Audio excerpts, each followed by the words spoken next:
अपनी लाइफ की। जिस दिन मैंने सारी होप ही छोड़ दी थी भाई, हमें ना रास्ता मिल रहा था, ना हमारे पास खाना था, ना हमारे पास पेट्रोल था, उल्टा बारिश, पत्थर, पेड़ सब गिर रहे थे भाई। Hello everyone, welcome and welcome back to my channel, welcome to another video. So guys, आज की वीडियो होने वाली है एक स्टोरी टाइम जो कि रियल में मेरे साथ हुई थी। एंड गाइज, इसका मैं टाइटल देना चाहती हूँ a horror night in my life. तो गाइज, ये कोई भी भूत की नहीं होने वाली है, तो ठीक है, आप चिंता मत करो। सो गाइज, आपको ये वीडियो शुरू से लेके एंड तक देखनी पड़ेगी, बीच में स्किप मत करना वरना आपको समझ भी नहीं आएगा। इसमें हुआ क्या था, मैं बहुत ज्यादा डर गई थी। उस रात को मेरा दिमाग खिसक गया था कि क्यों हमें हमेशा अपनी मम्मी पापा की सुननी चाहिए, अपनी कभी भी नहीं चलानी चाहिए।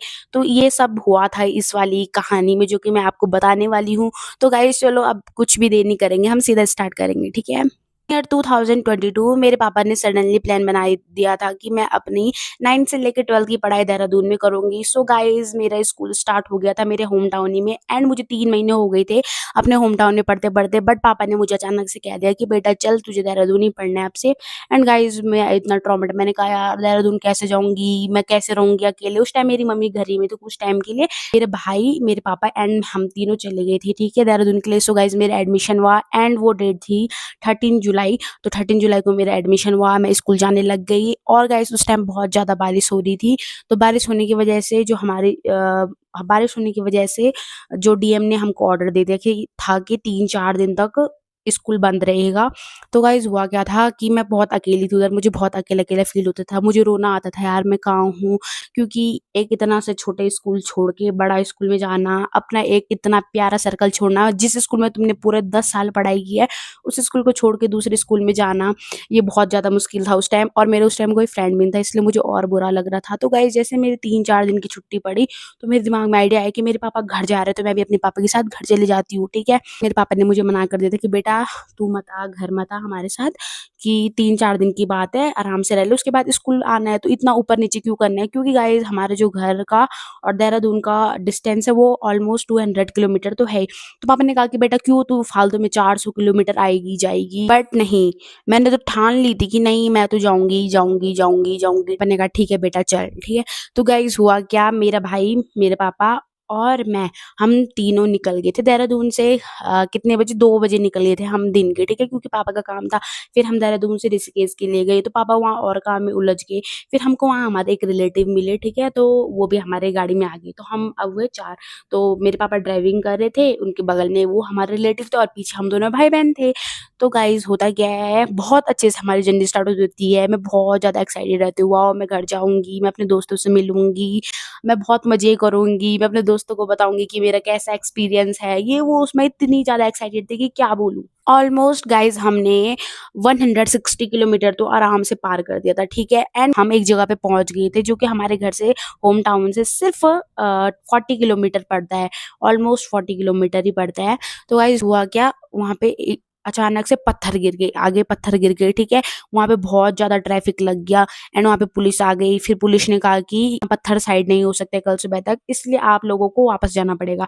एंड गाइस, पापा ने कहा कि भाई हम 160 किलोमीटर वापस कैसे जाएं हम 160 किलोमीटर। और रात के 7 बज चुके थे गाइस, देखो हम 2 बजे निकले, 3 बजे तक पापा का काम चला वहाँ, 3:30 बजे तक। उसके बाद आते आते हमको 7 तो बज गए रास्ते पर। पुलिस वाले अंकल ने कहा कि तुमको अपनी गाड़ी वापस लेनी पड़ेगी, क्योंकि आगे बहुत ज्यादा पत्थर गिरे और तुम आगे नहीं जा सकते हो। हमारे कुछ रिलेटिव रहते थे श्रीनगर ही में, तो पापा ने कहा कि चलो आज रात उनके यहाँ चलते हैं। तो मैंने पापा को हाँ कह दिया था कि पापा चलो हाँ चलते हैं, कि हमको रिस्क नहीं लेना चाहिए। तो पापा ने फिर सोचा कि नहीं यार, रिलेटिव के यहाँ इतने लोग कहाँ जाएंगे, 4-4 लोग, क्यों को लोगों को परेशान करने, क्योंकि वो जो रिलेटिव थे थोड़ा बूढ़े थे। फिर हमारा प्लान बना कि हम अपने रिलेटिव के यहाँ नहीं जाएंगे। एंड फिर उन्हीं पुलिस वाले अंकल ने हमको रास्ता बताया और वहीं पे हमारा सारा काम बिगड़ गया, यहीं से सारा काम बिगड़ा हमारा, ठीक है। तो गाइस, पुलिस वाले अंकल ने बताया था कि आप दूसरा रास्ता निकलता है, वो भी आपके होम टाउन तिलवाड़ा तक पहुंच जाएगा, ऐसे बोला था उन अंकल जी ने। और हमारे साथ लकीली हम ही नहीं, हमारे साथ 2-3 गाड़ियां और थी जो तिलवाड़ा तक जाएंगी। तो हम बहुत खुश थे, चलो दूसरे रास्ते चल जाते, लोगों को क्यों परेशान करना है, ठीक है। और हमको ऐसे लगा कि यार अब तो बस यहाँ पे 2 घंटे का रास्ता ही है घर, तो हम 9 बजे तक घर पहुंच जाएंगे, हमको ऐसे भी लगा कि हम पहुंच जाएंगे। तो हम खुश थे, ठीक है। तो गाइज, हमें नहीं पता था कि हमने यहीं पे सबसे बड़ी गलती कर दी, ठीक है, वो नहीं करना चाहिए था, वो रास्ता लेना नहीं चाहिए था। फिर हम उस रूट पे गए गए गए तो हमको एक अंकल मिले वहाँ पे कोई बोर्ड भी नहीं थे कि तिलवाड़ा इतना किलोमीटर, रुद्रप्रयाग इतना किलोमीटर, कुछ वहाँ पे बोर्ड नहीं थे, कुछ साइन नहीं थे एंड अंधेरा काफी हो चुका था, बारिश भी हो रही थी। तो गाइस आप मन में एक इमेजिनरी बना दो कि बहुत तेज बारिश चल रही है, अंधेरा हो गया है और तुम उस रास्ते से जा रहे हो जो जो तुमने कभी लिया ही नहीं, एक अनजान रास्ते से तुम जा रहे हो, वो भी आधी रात को। आधे आधे रास्ते गए तो हमको वहाँ पे एक अंकल मिले और पापा ने उन अंकल से पूछा कि भाई साहब आपको रुद्रप्रयाग का तिलवाड़ा का रास्ता पता है?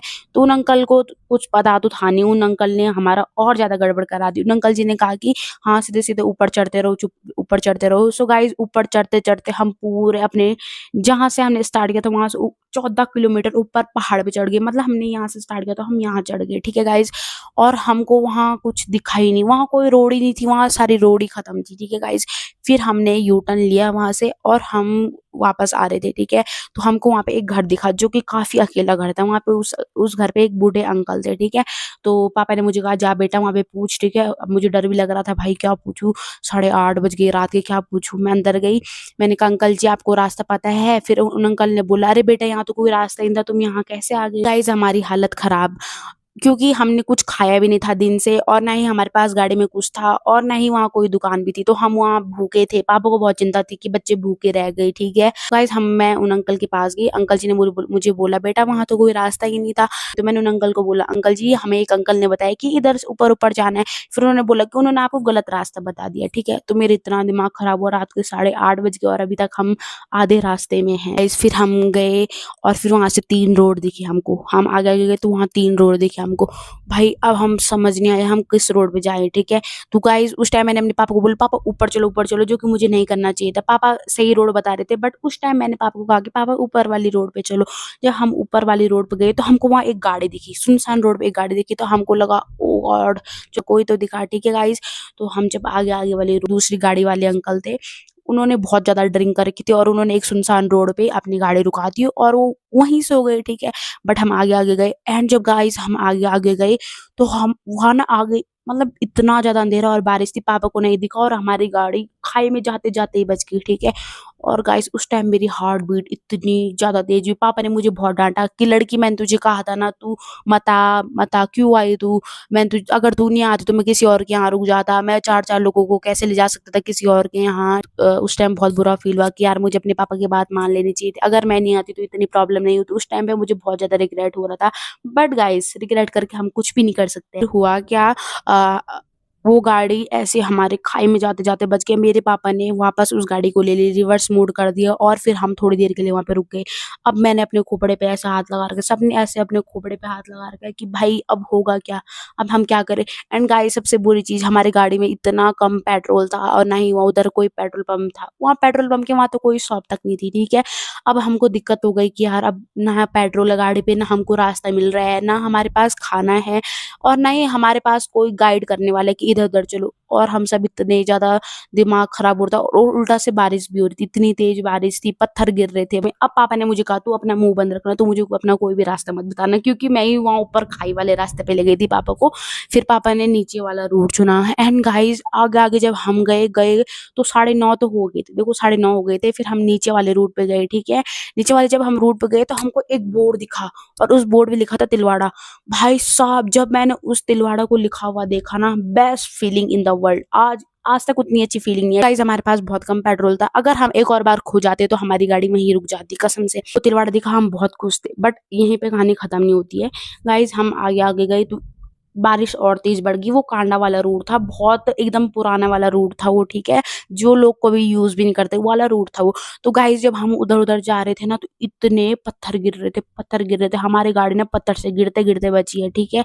एंड गाइस हुआ क्या, फिर आगे आगे गए, उधर पेड़ भी गिरे हुए थे, ये वो। सो एक एक दो गाड़ियों पे तो लग भी रखी थी, तो हमको लग रहा है यार कहीं हमारी गाड़ी ना आ जाए इसके नीचे। और जो हमारे साथ जो रिलेटिव थे ना वो भी इतने परेशान हो गए थे, अरे भाई मैं कहाँ फंस गया आज, इससे अच्छा मैं नहीं आता। फाइनली हमको एक गाँव दिखा और वो गाँव मेरे पापा जानते थे। फिर पापा ने कहा यहाँ से आगे मुझे रास्ता पता है।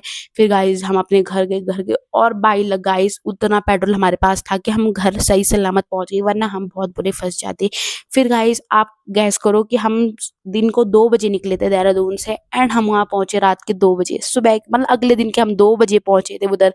पूरे 12 घंटे लग गए थे हमको। सो गाइज वो मेरी सबसे ज्यादा हॉरर अपनी लाइफ की, जिस दिन मैंने सारी होप ही छोड़ दी थी भाई। हमें ना रास्ता मिल रहा था, ना हमारे पास खाना था, ना हमारे पास पेट्रोल था। उल्टा बारिश, पत्थर, पेड़ सब गिर रहे थे भाई। इस 2 बजे रात को हम अपने घर पहुंचे एंड फिर मैंने ना मम्मी मिली मुझे, मैंने मम्मी को पकड़ा और मेरे आंखों से आंसू आ गए। मम्मी ने क्या हुआ? मैंने कहा मम्मी इतना कुछ हुआ भाई। मम्मी कह रहे कि भाई भगवान की कृपा से तुम घर सही सलामत पहुंच गए, ठीक है। अगर मेरी मम्मी पापा मुझे किसी चीज के लिए कहेंगे कि नहीं बेटा ये मत कर, बिल्कुल मत कर, तो मैं अब करूंगी नहीं, क्योंकि भाई मैंने बहुत बड़ी गलती की थी उस टाइम पे। सो गाइज ये थी मेरी पूरी कहानी कि मैं कितना डर गई थी उस रात को। बहुत ज्यादा डर लग गया था मुझको। मैंने पूरी होप छोड़ दी थी कि अब हम घर पहुंच भी पाएंगे कभी, क्योंकि ना ही हमको रास्ता मिल रहा था, कुछ भी नहीं मिल रहा था और लोग भी हमको गलत गलत गाइड कर रहे थे। द एंड हम अपने घर सही सलामत पहुंच गए और हाँ, फिर हमने 2 बजे रात को खाना खाया। खाना खाने के बाद मैंने अपने पापा के पैर पे मालिश की, क्योंकि मेरे पापा सच में इतनी गाड़ी चलाते चलाते क्लच ब्रेक स्पीड एक्सेलरेट करते करते मेरे पापा के पैर भी दुख गए थे, ठीक है, वो भी इतने खचाड़ी रोड पे। तो मैंने अपने पापा की मालिश की। रात के 2:30 बज गए थे और फिर मैं 3 बजे मुझे नींद आई। फिर अगले दिन तो मैं बहुत सदमे में थी, यार ये क्या हो गया। तो गाइज ये थी मेरी पूरी कहानी। अगर आपको मेरी स्टोरी अच्छी लगी, स्टोरी टाइम अच्छा लगा जो मेरे साथ रियल में हुआ है, तो बताना आपको क्या कौन सा पार्ट सबसे खतरनाक लगा, ठीक है, और कौन से पार्ट पे आपको हंसी आई। तो गाइज ये आप नीचे लिख देना। और अगर आपको मेरे स्टोरी टाइम अच्छा लगा तो मैं जो चीज़ मेरे साथ हो रखी है लाइफ में, मैं वो आपके साथ बिल्कुल जरूर शेयर करूंगी। नेक्स्ट स्टोरी टाइम जरूर आएगा, तो बस आप उसके लिए कमेंट में जरूर लिखना। अगर चैनल पे न्यू हो तो like comment and subscribe. Bye bye bye. So guys subscribe जरूर करना। बाय।